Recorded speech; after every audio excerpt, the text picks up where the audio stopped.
Les syndicats de nouveau sur le ring. Deuxième jour de mobilisation contre la réforme des retraites. 1 200 000 manifestants attendus partout en France. 240 rassemblements prévus. 11 000 policiers mobilisés. Vous êtes peut-être dans la galère des transports. Europe 1 vous accompagne. Nous serons dans un instant en direct de la gare Saint-Lazare à Paris. Alors cette nouvelle journée de manifestation, le gouvernement va la scruter avec attention mais aussi fermeté. Eh oui, le mot d'ordre de l'exécutif n'a pas changé. On ne lâche rien. Bonjour Arthur Delaborde. Bonjour à tous. Vous avez suivi hier le déplacement d'Emmanuel Macron à La Haye, le chef de l'État pour qui la réforme des retraites est indispensable.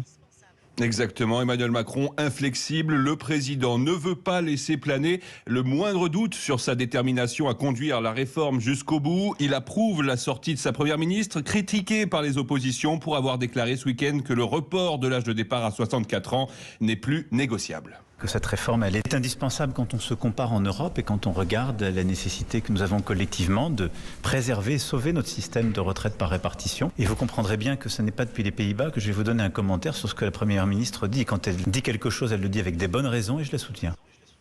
Porter une réforme des retraites n'est jamais simple, mais c'est notre responsabilité, a de son côté insisté Elisabeth Borne hier soir lors du bureau exécutif du Parti Renaissance.